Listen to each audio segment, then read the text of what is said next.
आपल्याबद्दल जे काय ऐकायला मिळतं ते ऐकल्यानंतर अरे तुमच्या मनात हे होतं हे या दिवशी कळतं. तसं पाहिलं तर माननीय मुख्यमंत्री महोदय, आपण जे बोलत ते अगदी खरंय. माझा पिंड हा राजकारणाचा नाहीये. माझा मूळ स्वभाव हा कलाकाराचा आहे. आणि एवढं उत्तम वर्णन तुम्ही केल्यानंतर, एवढं तुम्ही मला जवळून ओळखता म्हटल्यानंतर, ऐसी कौन सी बात थी कि और किसी का हात पकडना पडा. मी या विधिमंडळात आलो तो मुख्यमंत्री म्हणून आलो. आणि काही गोष्टी अशा असतात आयुष्यामध्ये घडतात की आपले ध्यानीमनी नसतं आणि अचानक ती जबाबदारी येते.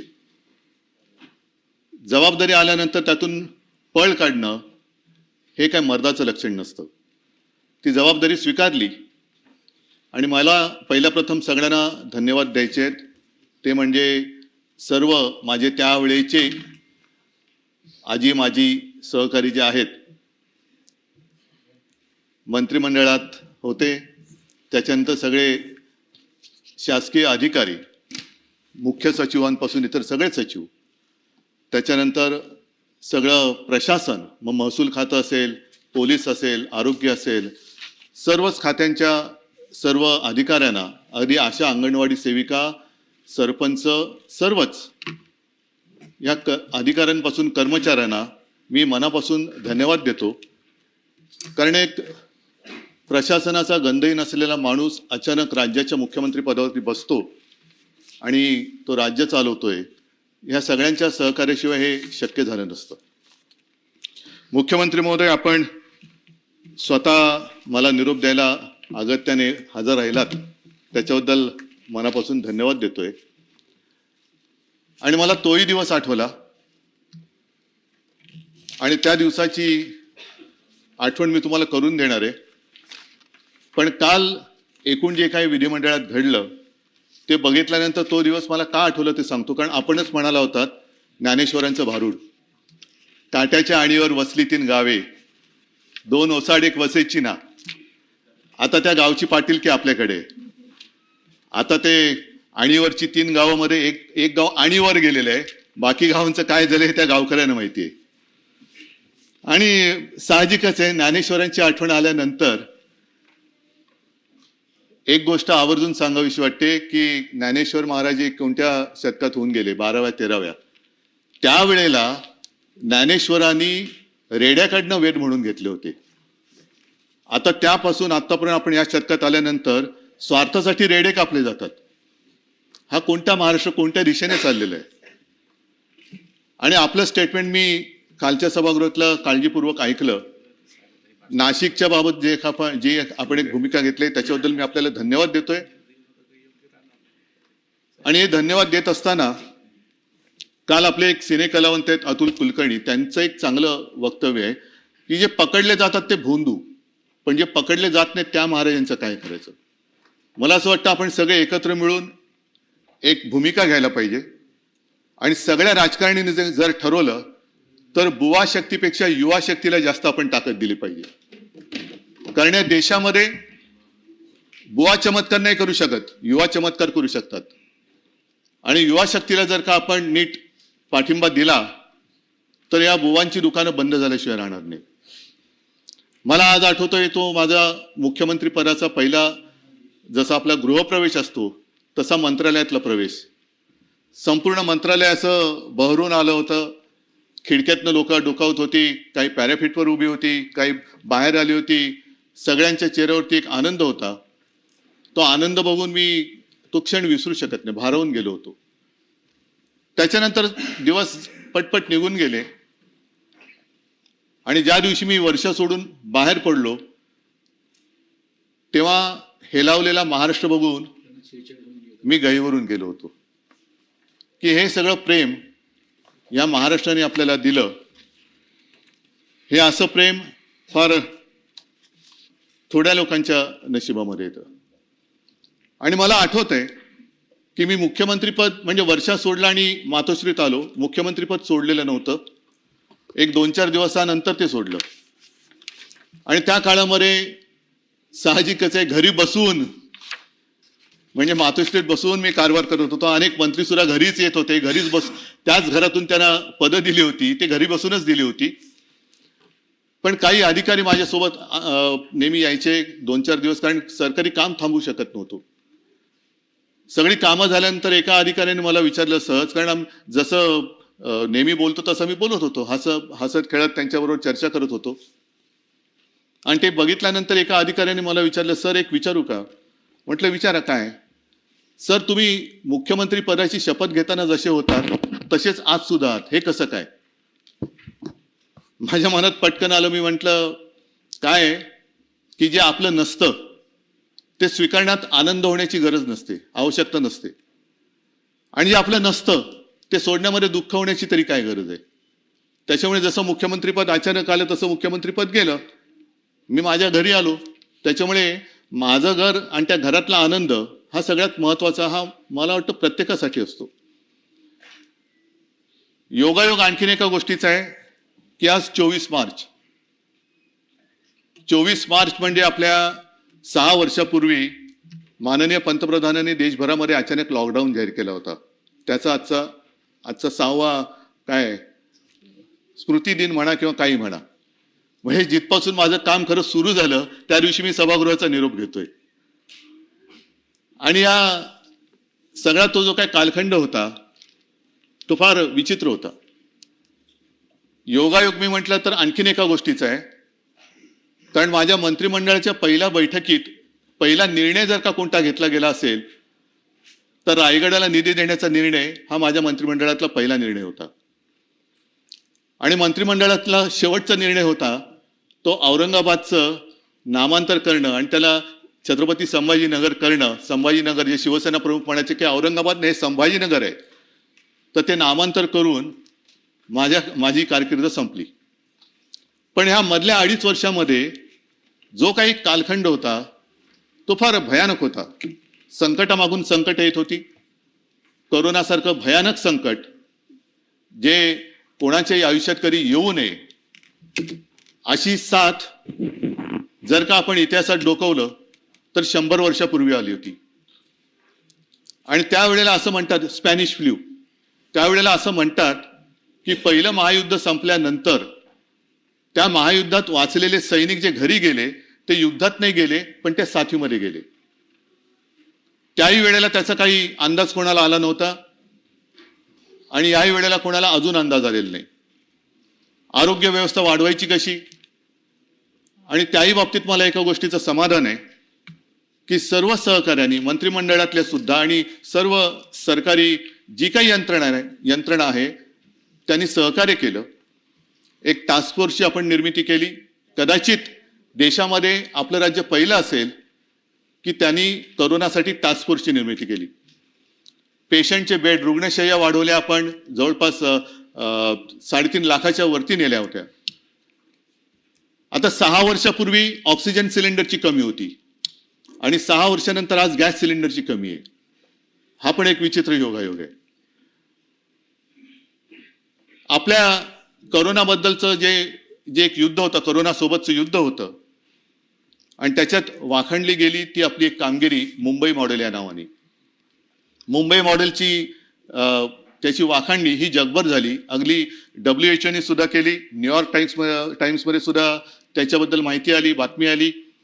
विशेषतः धारावीमध्ये लागण झाल्यानंतर एवढी गच्च असलेली धारावी, त्यावेळेला धारावीकडे कोणाचंही लक्ष नव्हतं. आता ते झाल्यानंतर तिकडे सगळ्यांचं लक्ष जायला लागलेलं आहे. ही एक जी काही वृत्ती असते की संकटात असताना कोणी धावून येत नाही.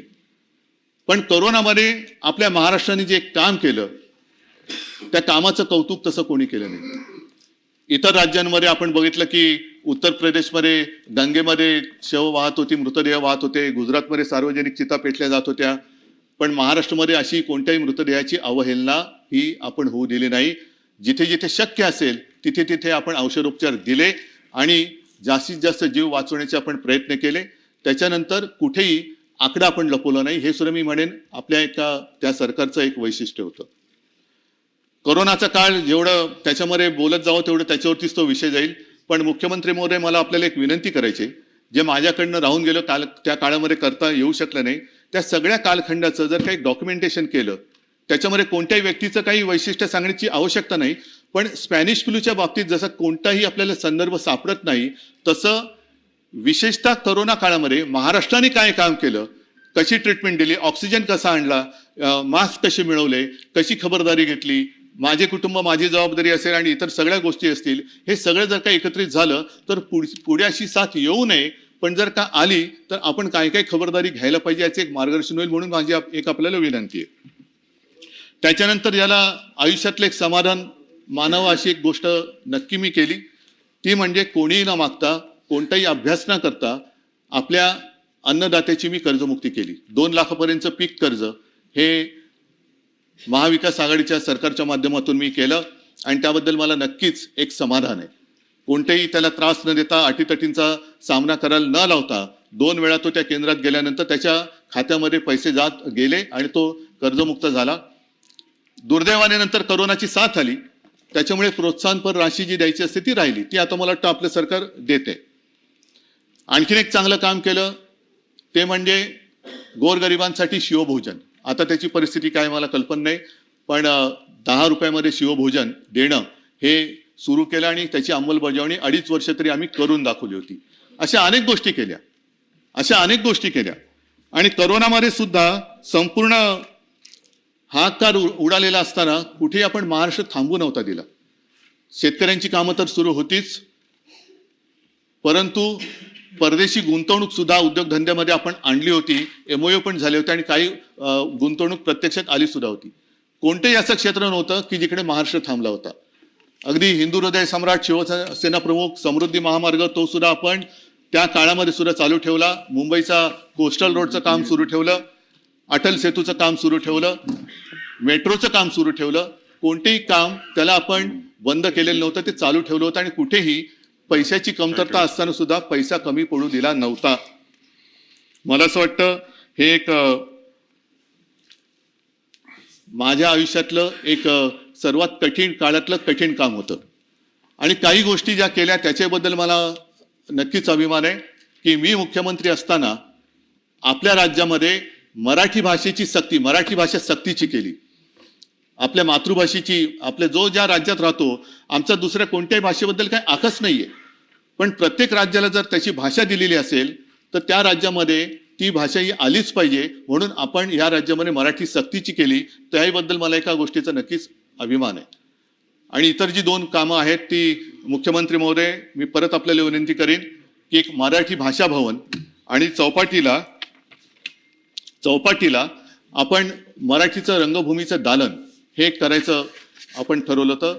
ते एक त्याच्याबद्दल सुद्धा आपण जर का काही केलं. आणि वरळी डेअरी आहे तिकडे जागतिक दर्जाचं एक पर्यटन केंद्र, मुंबईच्या पूर्व किनाऱ्याला सुद्धा एक पर्यटन केंद्र, अशी अनेक कामं, अनेक गोष्टी आम्ही त्यावेळेला केल्या.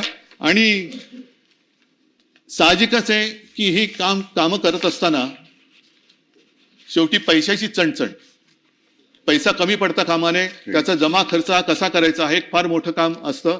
आणि तिथे आता माननीय उपमुख्यमंत्री जी आपण जे बोललात, अजितदादा यांनी खंबीर साथ मला दिली, त्याच्यामुळे त्यांचं सहकार्य हे मी कधीच विसरू शकत नाही. आणि तो जो स्नेह आमचा वाढला तो त्यामुळेच वाढला कारण चांगल्या कामाला कधीच अजितदादांनी, म्हणजे तेव्हा काही जण तक्रार करत होते की अजितदादा आम्हाला पैसे देत नाहीत, आम्हाला निधी देत नाहीत, परंतु माझ्या आठवणीत तरी अशी कोणतीही गोष्ट नव्हती की एखादं चांगलं काम आहे आणि त्याला दादांनी आडकाठी केलेली, असं कोणतंच काम नव्हतं. त्याच्यामुळे मला खास त्यांची आज आठवण तर येते, कारण या सगळ्या जो काही कालखंड आहे त्याच्यात ते एक मजबूत खांबासारखे माझ्यासोबत उभे राहिले आणि इतरही माझे सगळे मंत्री त्यावेळेला सोबत उभे राहिले, त्याच्यामुळे त्यांना सुद्धा मी धन्यवाद देतोय. आता साहजिकच आहे की या विधान परिषदेचं जे काही महत्व आहे, तेव्हा विधान परिषदेच्या महत्वाबद्दल मी मुद्दामून का सांगतोय, कारण हे सभागृह हे वरिष्ठ सभागृह, वरिष्ठांचं म्हणजे त्याला जर का विधानसभेमध्ये एखादी गोष्ट घाई गडबडीमध्ये मंजूर झाली तर त्याचा पुनर्विचार करण्यासाठी हे सभागृह निर्माण करण्यात आलेलं आहे. आणि या सभागृहामध्ये साधारणतः कोण येतं तर विविध क्षेत्रातले जे सामाजिक, आता आपण ज्यांचा उल्लेख केला आजही आहेत, नाही अशातला भाग नाही, पण याच्यामध्ये साहित्यिक आहेत, विचारवंत आले पाहिजेत, शिक्षक मतदारसंघातून येतात, त्याच्यानंतर काही समाजसेवक आहेत, विविध क्षेत्रातले जे मान्यवर आहेत की ज्यांच्याकडनं काहीतरी विचार आपण घ्यावेत आणि आपल्या कारभारात सुधारणा करावी, असे विचारवंत हे मग नामनिर्देशित असतील किंवा त्यांच्या वेगवेगळ्या मतदारसंघातल्या निवडणुकांमधनं असतील, हे या सभागृहात अपेक्षित असतात. आणि या सभागृहामध्ये ठीक आहे, आज आम्हाला निरोप देत आहेत, प्रत्येक जण इकडे येतो आणि काही ना काहीतरी देऊन जातो. आम्ही काय दिलं हे आम्ही काय सांगण्यासारखी गोष्ट नाही. ते जर काय दिलं असेल तर काय असेल ते असेल. पण यापूर्वी जे सदस्य या सभागृहात येऊन गेले आणि त्यांनी ज्या काही गोष्टी इकडे दिलेल्या आहेत, माझी आपल्याला विनंती आहे की मी एकूण जे काही मधल्या काळामध्ये सगळा कारभार बघतोय, याही सभागृहाचा, खालच्याही सभागृहाचा, सदस्य जे निवृत्त होत आहेत त्यांना पण निरोप जरूर द्यायला पाहिजे, कारण ती त्यांची तेवढी टर्मच असते. पण आजपर्यंत ज्या दिग्गजांनी जे आपल्याला संस्कार दिलेत आणि परंपरा दिले, त्याला मात्र या सदस्यांनी, जसं हे सभागृह कधी विसर्जित होत नाही, तसंच त्यांनी दिलेले संस्कार आणि परंपरा याला सुद्धा आपण कधी निरोप देता कामा नये, ह्याची खबरदारी आपण सगळ्यांनी घ्यायला पाहिजे. आणि या सभागृहामध्ये जर का थोडीशी एक जुनी नामावली काढली तर अगदी सुरुवातीपासून पद्मभूषण शकुंतला परांजपे, रँगलर परांजपे यांच्या कन्या, ज्यांनी स्त्री महिला क्षेत्रामध्ये फार महत्वाचं काम केलं, विशेषतः कुटुंब नियोजन असेल आणि महिला शिक्षण असेल, याच्यावरती त्यांचं योगदान हे फार महत्वाचं आहे. म्हणजे त्यांनी एकूण महिला हक्क, कुटुंब नियोजन, शिक्षण, आरोग्य याच्यावरती त्यांनी सुद्धा प्रभावी भाषणं आणि काही लोकसंख्या नियंत्रणाला त्या धोरणाला आकार देण्याचं काम त्यांनी केलं. त्याच्यानंतर असे अनेक जण आहेत. विस पागे हे सुद्धा सभापती होते आणि त्यांनी रोजगार हमी योजनेचे ते जनक, त्यांनी सुद्धा ती योजना दिली. म्हणजे असं कोणी, सगळेजण काही ना काहीतरी आपल्याकडे देऊन गेलेले आहेत. स्वातंत्र्य सैनिक होते ते आणि या परिषदेचे पहिले दीर्घकाळ राहिलेले ते सभापती होते. त्याच्यानंतर एक थोडंसं वेगळं उदाहरण मी आपल्याला देणार आहे. ते म्हणजे विठ्ठलराव हांडे, विरोधी पक्ष नेते होते, शेतकरी कामगार पक्षाचे. आणि इगतपुरीचा प्रसिद्ध जो लढा होता तांदळाचा, कारण हा वाद जुना आहे, त्यावेळेला ते राज्याची एक मांडणी होती, त्याच्यामध्ये गुजरातला शेतकऱ्याच्या तांदळाला जास्त भाव मिळतोय आणि माझ्या महाराष्ट्रातल्या तांदळाला कमी भाव मिळतोय, म्हणून विठ्ठलरावनी लढा उभा केला होता. आणि ते विठ्ठलराव या सभागृहाचे विरोधी पक्ष नेते होते. मी विठ्ठलरावांची आठवण का काढतोय, कारण विठ्ठलरावांकडे सुद्धा पुरेशी सदस्य संख्या नव्हती. आपण रेकॉर्ड जर का माझं मी बोलत असेल तर मला बरोबर करा, आणि जर बरोबर बोलत असेल तर त्यावेळेला जसं झालं होतं तसं कृपा करून करा. कारण त्यावेळेला सदस्य नसताना सुद्धा विठ्ठलराव हांडेंना विरोधी पक्षनेता केलं गेलं होतं. मी परत आपल्याला विनंती करतोय, माझी माहिती चुकीची असेल तर रेकॉर्डवरनं काढा, आणि जर बरोबर असेल तर कृपा करून त्यावेळेला केलं तसं यावेळेला करा, अशी मी तुम्हाला विनंती करतोय. नंतर शिवसेनेकडनं सुद्धा खूप दिग्गज इकडे येऊन गेले. अगदी माजी मुख्यमंत्री, माजी लोकसभेचे अध्यक्ष पद्मभूषण मनोहर जोशी, सुधीर भाऊ जोशी, दत्ताजी साळवी, दिवाकर रावते, सुभाष देसाई, अरविंद सावंत, विनायक राऊत, विलास अवसट, विलास पोतनीस, रवींद्र मिर्लेकर, अगदी कवी शांताराम नांदगावकर सुद्धा आम्ही या सभागृहात पाठवले होते. प्रमोद नवलकर बोलला ना, प्रमोद नवलकर, हे सगळे जण आपापल्या परीने काही ना काहीतरी इकडे देऊन गेलेले आहेत. आणि ह्या सगळ्या कालखंडामध्ये जे इतर, म्हणजे काँग्रेसकडनं सुद्धा काही चांगले सदस्य आले, काही भारतीय जनता पक्षाकडनं आले, पण त्याच्यामध्ये गदी माडगुळकर होते. त्याच्यानंतर रानकवी हाच त्यांना ती उपाधी दिला होता, ते नादो महानोर होते, रासू गवई होते, रामदास फुटाणे होते, लक्ष्मण माने होते, जयंतराव टिळक होते. हे सगळे इकडे, ही सगळी दिग्गज लोक, आणि त्या दिग्गजांच्या समोर आपण खरंच ती जी काय प्रतिष्ठा, ती जी काय परंपरा आहे, ती या सभागृहाची राखली आहे का, हा सुद्धा प्रश्न आपण सगळ्यांनी जर का मनाला विचारला तर त्याचं उत्तर काय मिळते हे लगेच कळेल. या निमित्ताने मला गदी माडगुळकर आहेत, नादो महानोर आहेत, यांच्या एक दोन कविता, या दोन ओळी मी वाचतो, त्या वाचल्याशिवाय मला राहवत नाहीये. गदी माडगुळकर म्हटल्यानंतर त्यांचं एक गाणं प्रसिद्ध आहे. आता आज तर उद्धव ठाकरेंना निरोप देत आहेत, पण त्यांचं एक गाणं आहे, पण तो उद्धव वेगळा होता. पण त्यांनी त्यावेळेला केलेल्या सरकारचं वर्णन आजच्या सरकारला लागू पडतंय का, आता त्याच्यात त्यांनी म्हटलंय, उद्धवा अजब तुझे सरकार. उद्धवाचं सरकार तर पाडलं, आता तो देवेंद्रजी आपण बसलोय त्याच्यामुळे देवेंद्र असं म्हणायचं की काय. आणि त्याच्या पुढे त्यांनी म्हटले, लहरी राजा प्रजा आंधळी अधांतरी दरबार अजब तुझे सरकार. आता गाळलेल्या जागा भरा, कोणाचं सरकार असेल त्यांचं नाव त्याच्यात टाका आणि पुढची कविता म्हणा. लबाड जोडती इमले माड्या गुणवंतांना मात्र झोपड्या पतिव्रतेच्या गळ्यात धोंडा वेश्येला मणिहार अजब तुझे सरकार. ही पूर्ण कविता आहे, पाहिजे असेल तर आपल्याला पाठवून देतो.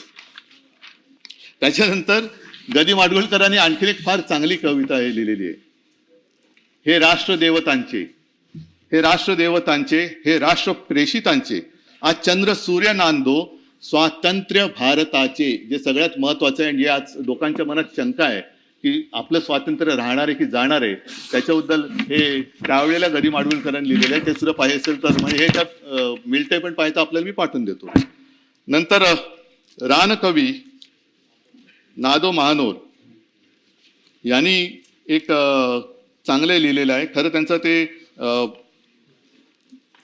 अरे अजून एक काय होतं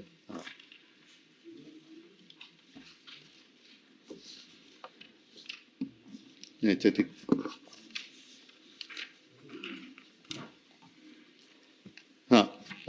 नाही, त्यांचं खरं म्हणजे निसर्गाशी हितगुज साधणारा कवी. पण त्यांनी सुद्धा एक महाराष्ट्र दिनाच्या वेळेला चांगली कविता एक त्यांनी लिहिलेली आहे. महाराष्ट्र धर्म जागो वा शूरवीर सच्चे हे राष्ट्र बांधण्याला आधार माणसांचे. हे थोर ग्रंथ ज्यांचे आयुष्य वाचताना त्यांचे विचार गोष्टी हे राज्य बांधताना. म्हणजे राज्याबद्दल त्यांनी जे विचार व्यक्त केलेले आहेत, आदर्श राज्य व्हावे आदर्श माणसांचे चारित्र्यशील वाढो या थोर संस्कृतीचे. रयतेस आपले ना वाटे न कोणी वाली कवळून घ्या तयाना विश्वास पांघरुनी. अश्रुष दुर्बलांच्या हे राज्य हो सुखाचे जोडा सवंगडी जे प्राणापरी जीवाचे.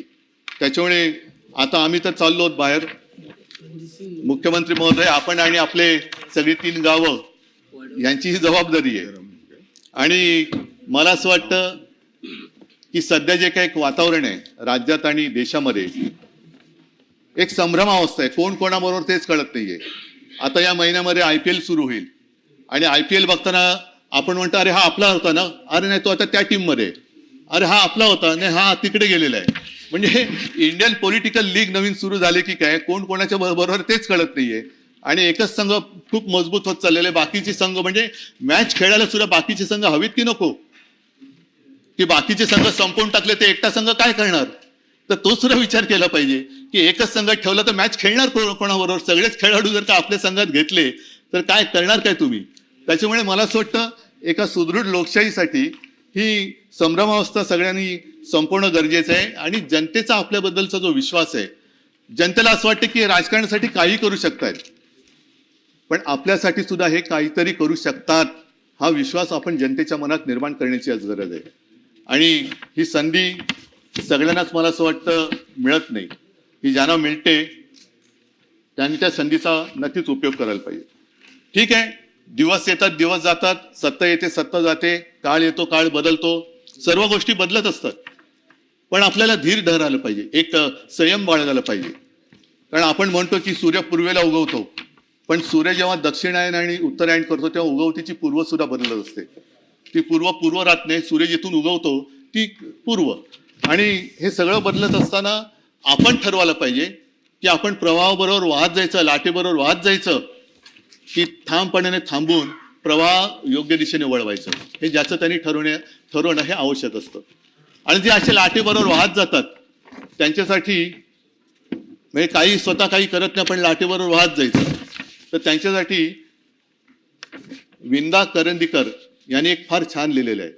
त्यांनी असं लिहिलंय की ही लाट आहे तोवरी खुशाल तू गाजून घे, गाजण्याला अर्थ कितीसा ते जरा समजून घे. म्हणजे तू गाजतोयस, ते लाटेवर आहेस म्हणून गाजतोयस, लाट गेल्यानंतर काय करशील. तर या काही गोष्टी त्यांनी फार छान लिहिलेल्या आहेत. म्हणजे आपण या सगळ्यांकडनं काही ना काहीतरी घेतलं पाहिजे. आणि त्यातल्या थोड्या जरी गोष्टी आपण आपल्या वागणुकीत आणू शकलो तरी महाराष्ट्र आपल्या देशातलं जे एक सर्वोत्तम राज्य आहे ते आणखीन चांगलं राज्य होईल. विंदा करंदीकर यांनी आणखीन पुढे जे लिहिलेलं आहे ज्याचा ज्याचा मला उल्लेख करावा असं वाटतं की केले कुणास्तव ते किती हे कधी मोजू नये, होणार त्याची विस्मृती त्याला तयारी पाहिजे. जो अनुभव मी घेतोय, डोक्यावरी जे घेऊनी आज येथे नाचती, घेतील ते पाय तळी त्याला तयारी पाहिजे. हे सगळं आयुष्य आहे. म्हणजे जे डोक्यावर घेऊन नाचतात तेच एक दिवस आपल्याला पायतळी तुडवायला बघत नाहीत, कारण त्यांना स्वतःला जेव्हा काही पाहिजे असतं त्यावेळी ते कोणी काय दिले हे काही न बघता ते आपल्याला सरळ तुडवून पुढे जात असतात. आणि हे विंदांचं झाल्यानंतर एक सुरेश भटांची मोठी कविता आहे, त्यातली 4 ओळी मी मुद्दामून सांगतो, जी कदाचित म्हणजे मलाही वाटलं की इकडे वाचावी. मित्र कोण आणि शत्रू कोण गणित साधे कळले नाही, नाही भेटला असा कोणी ज्याने मला छळले नाही, रुसून राहिले माझ्या अगदी जवळचेच पण मी कोणाला कळलोच नाही. हे सुरेश भटांची कविता आहे. आणि मला असं वाटतं की हे जरी खरं असलं तरी मला जी काय संधी मिळाली होती त्या काळात जे मी केलं ते प्रामाणिकपणाने केलं, आणि ते प्रामाणिकपणाने केलं म्हणून महाराष्ट्रातली जनता मला त्यांच्या कुटुंबातली एक सदस्य मानते.